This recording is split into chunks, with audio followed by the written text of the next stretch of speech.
Uh, Dr. Abhijit, which is to say that the conditions that you had imposed earlier remain the same and there is no commitment to go down on the conditions. So the three conditions, I repeat, are the same: that you are agreeable to the formation of a new PCG to negotiate with the government, provided that they will do it under the Charter of the United Nations, that they will do these talks in a third country, and they will discuss the sovereignty of Assam. No. I think you got it a little bit of wrong end of the stick. What I said, the PCG can have a discussion with the government, PCG or similar organization, or an individual like yourself can persuade the Indian government to come forward to meet us, accepting our three preconditions, to sit with us to discuss the restoration of sovereignty of Assam.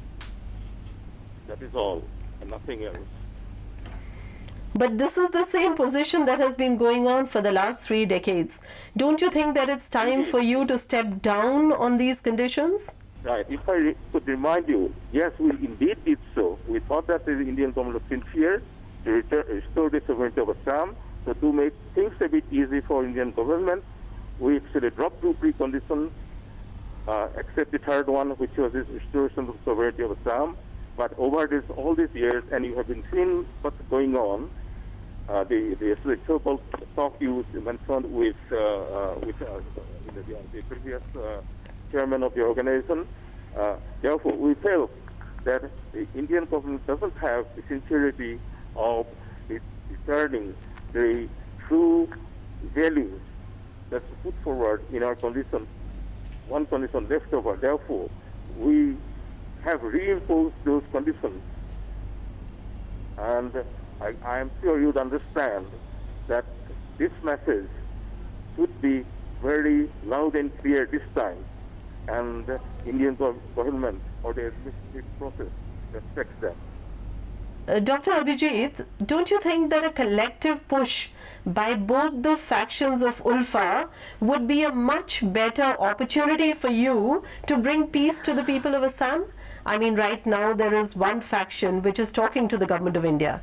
Then there is Mr. Paresh Barua, and there is now Dr. Abhijit Akhom, that is you, on one side, and that is making it difficult for peace to return to Assam. But don't you think today is the right day when we could actually give it a collective push so that we bring good to the people of Assam, which is our larger goal and objective? Okay, I understand your position, and you use the word peace.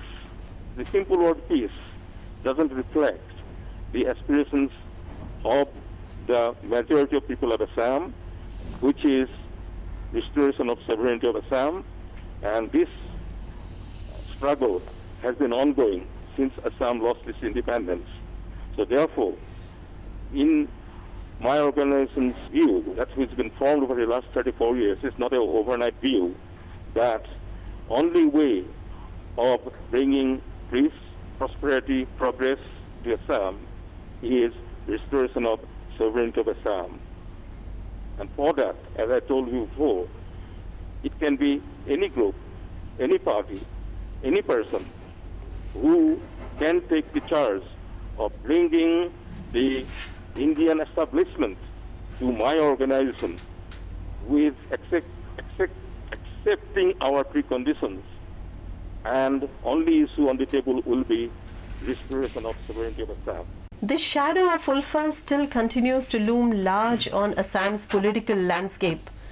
Despite the fact that both of you, I address the question to both of you are now reduced to being leaders of a rump of what was once a very powerful insurgent group. As the self-styled commanders, as the self-styled chairman, you still send shivers down the collective spine of the politicians in Assam and in the country. In many recent instances, your group has demonstrated its ability to strike at will, just when they thought that Assam will witness a violence-free decade. So no matter how small and outnumbered, the government understands that you still retain an ability to create trouble in the state. Now you draw your strength from your very close ties to the Bangladeshi intelligence agencies, the DGFI, the Pakistani spy agency, the ISI, and the Chinese intelligence. And I doubt whether those entities would ever allow both of you to come over ground or to join the peace process or to return to India. So what then is the future of your revolution? And linked to this is the future of Assam. Future of Assam, as I earlier said, is dependent on restoration of sovereignty of Assam. Without that, everyone knows that Assam has no future. The Assam identity of people of Assam all are in threat. Going back to one point that you mentioned, violence. Now, I'm sure you were perhaps aware of the massive movement that took place between 79 and 85. That was a student-led movement without using arms. Are you aware of that movement? Are you aware how many students were killed by the security forces during that period? Yes. I'm sure if you recall, more than 600, I think perhaps exactly 668 students. Yes. Who killed those students? Counterinsurgency forces of which country? India. India. So India killed 668 unarmed students for demonstrating on streets of Assam, democratically marching, shouting. They were killed. That was non-violent action. Since then, since 1990, you know how many cadres we have lost. That we are violent. I deny that. We are protecting ourselves. We do not want violence. We want to resolve the sovereignty question of Assam on a political discussion that we internationally recognize, which I have told you earlier. I do not want to keep on repeating.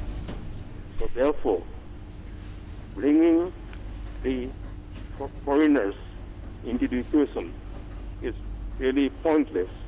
As you know, in politics, it is interest. Our interest is to restore the sovereignty of Assam, and we shall seek help from any friendly country, friendly person, which we can rely on a trustworthy people